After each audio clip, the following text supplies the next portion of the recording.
UNESCO world heritage का हिस्सा बने चोल राजवंश के 3 मंदिर। यह स्थित है भारत के तमिलनाडु राज्य के शहर तंजावुर में। इसे तंजे के नाम से भी जाना जाता है। तंजावुर दक्षिणी भारतीय कला और वास्तुकला का एक महत्वपूर्ण केंद्र है। तंजावुर तंजौर चित्रकला का भी घर है, जो इस क्षेत्र की अनूठी चित्रकला शैली है। यह शहर कावेरी डेल्टा में स्थित एक महत्वपूर्ण कृषि केंद्र है और इसे राइस बोल ऑफ तमिलनाडु से भी जाना जाता है।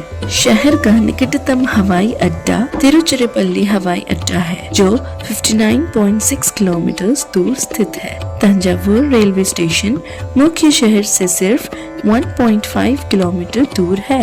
ऐसा माना जाता है कि शहर का नाम तंजम पुगुंतावुर के शब्दांश से लिया गया है, जिसका अर्थ है the town where refugees entered, जो इतिहास में शहर के नए लोगों को आतिथ्य प्रदान करने का जिक्र करता है।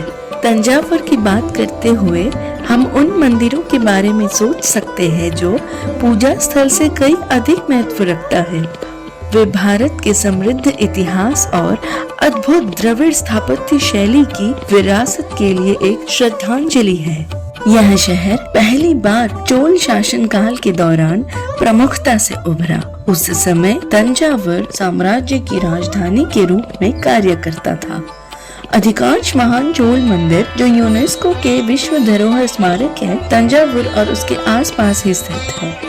इनमें से सबसे प्रमुख है चोल सम्राट राजा वन द्वारा निर्मित बृहदेश्वर मंदिर। यह टेम्पल सिटी के सेंटर में स्थित है। इसे बिग टेम्पल के नाम से भी जाना जाता है। मंदिर को 1987 में यूनेस्को विश्व धरोहर स्थल नामित किया गया था। 11वीं शताब्दी के पहले दशक के दौरान चोल के राजा प्रथम ने तंजावुर में बृहदेश्वर मंदिर का निर्माण किया। इस मंदिर के निर्माता मंदिर को राजा राजेश्वरम कहा करते थे। आज के समय स्थानीय रूप से तंजई पेरियर कोविल भी कहते हैं। यह मंदिर तमिल आर्किटेक्चर का एक सर्वोत्तम प्रतिरूप है। पहले के मंदिरों के छोटे पैमाने की डिजाइन से हटकर इसने दक्षिण भारतीय आर्किटेक्चर में एक नए युग के लिए मानक स्थापित किया। इसका डिजाइन बड़े और शानदार प्रवेश द्वारों या गोपुरों की ओर बदलाव का भी एक प्रतीक है। इतिहासकार पर्सी ब्राउन ने मंदिर को a landmark in the evolution of building art in south India बताया। 11वीं शताब्दी के इस मंदिर के मूल स्मारक एक खाई के आसपास बनाया गया था। इसमें गोपुरा, मुख्य मंदिर, मंदिर के ऊपर विमान अर्थात टावर, एक विशाल गलियारा, शिलालेख, भित्ति चित्र और मूर्तियां शामिल थी। मंदिर में देवदासियों को नियुक्त किया गया था, जो नर्तक और भक्ति भजन गाने वाले हुआ करते थे। यह चोल राजाओं के स्वर्ण युग के दौरान बनाई गई शानदार संरचनाओं में से एक है, जब उनका साम्राज्य समुद्र के पार श्रीलंका और अन्य साउथ एशियन कंट्रीज तक फैला हुआ था। इस मंदिर का निर्माण 1010 AD में अरुलमोड़ी वर्मन, जो राजा चोल प्रथम थे, के मार्गदर्शन में आर्किटेक्ट कुंजरामल्लन द्वारा किया गया था। यह मंदिर 1000 साल पहले के आर्किटेक्चरल कंस्ट्रक्शन में इस्तेमाल की गई शानदार शिल्प कौशल और जटिल विवरण का एक उल्लेखनीय चित्रण है। ग्रेनाइट से निर्मित यह एक मोदक कोइल प्रकार का मंदिर है, जहां एक ऊंचे मंच पर एक बड़ा मंदिर बनाया जाता है। विजिटर्स के स्वागत में शामिल है 2 आश्चर्यजनक गोपुरा, जहां पहला गोपुर 5 मंजिलों तक फैला है, वहीं दूसरे में 3 स्तर है। दोनों की विशेषता है बैरल वॉल्टेड रूफ और ढेर सारी शानदार मूर्तियां। छोटा गोपुर 2 लाइफ साइज और भयंकर दिखने वाले द्वारपालों से घिरा हुआ है। द्वारपालों की विशेषताएं हैं 4 भुजाएं, नुकीले दांत, निटेड आईब्रोज, रोलिंग आईज और धमकी देने वाला अद्भुत मुद्रा। द्वारपाल की यह डरावनी मुद्रा प्रत्येक चोल मंदिर में पाई जाती है। इस मंदिर की एक और खास बात है, इसके अलग अलग हिस्से विभिन्न साम्राज्यों के दौर में बनाए गए हैं। मंदिर की जो इमारत हम आज देख रहे हैं उसमें चोल, पांड्या, होयसाला और विजयनगर साम्राज्य द्वारा किए गए अनेक बदलावों की झलक मिलती है। इस मंदिर में नंदी बैल की सबसे बड़ी मूर्तियों में से एक है, जो एक ही ग्रेनाइट पत्थर से बनाई गई है। यह विशाल अखंड नंदी मंडप की छत्र के नीचे विराजमान है और मुख्य मंदिर के ठीक सामने स्थित है। यहाँ के कण कण में संगीत है।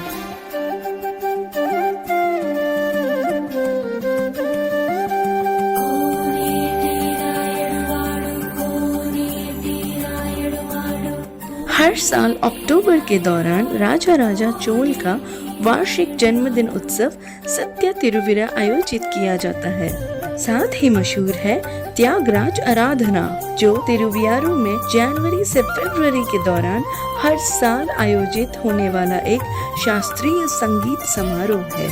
यदि आप भी भाग्यशाली हैं, तो आप मंदिर परिसर में आयोजित नृत्य कक्षाओं के विभिन्न प्रदर्शन भी देख सकते हैं।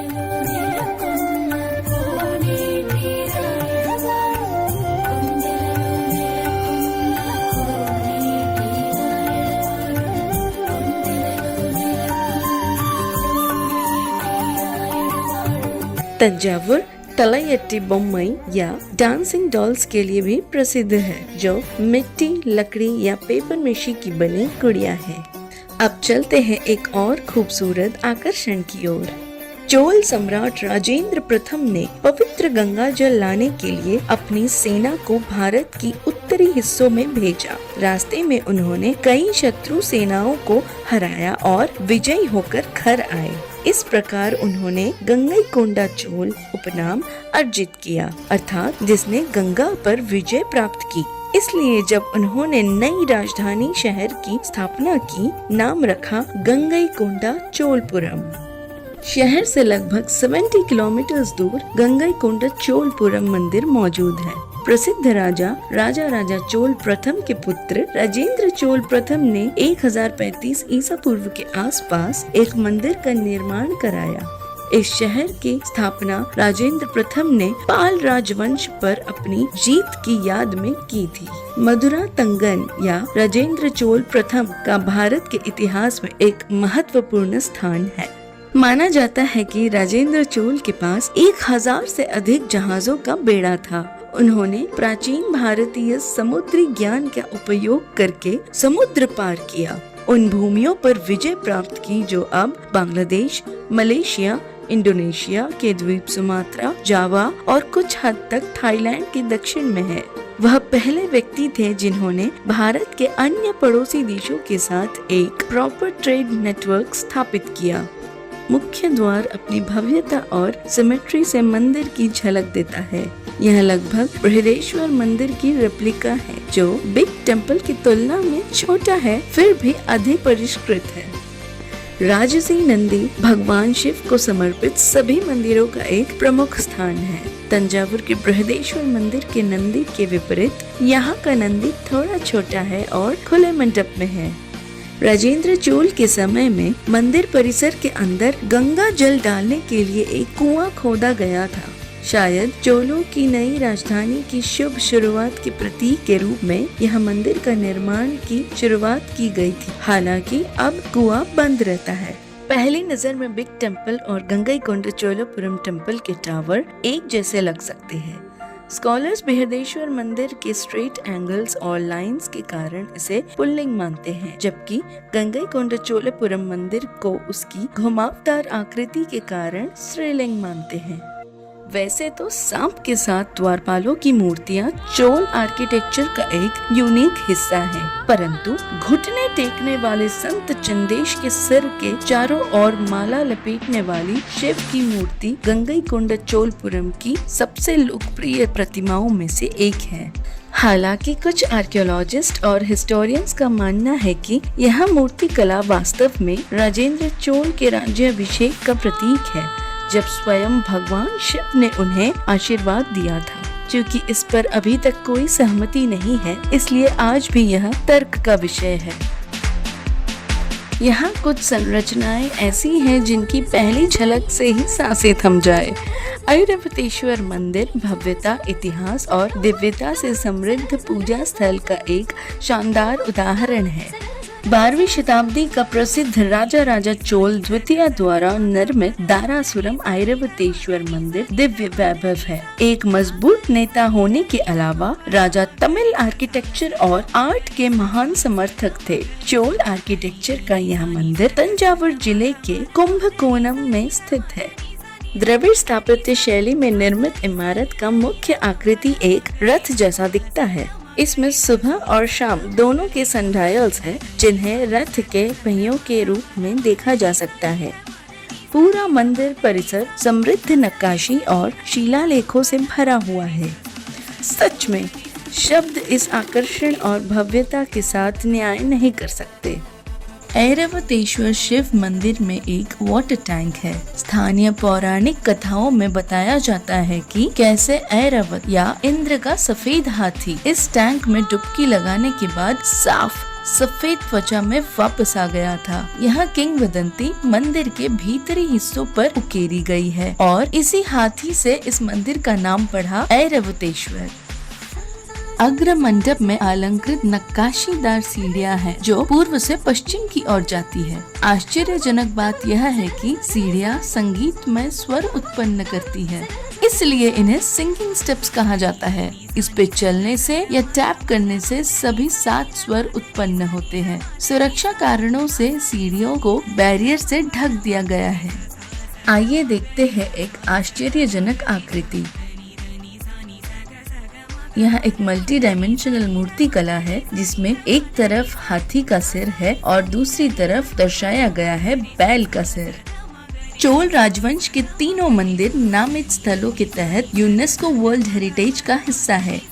सूची में जोड़े जाने वाला पहला मंदिर 1987 में तंजावुर में था, अन्य 2 को 2004 में जोड़ा गया था।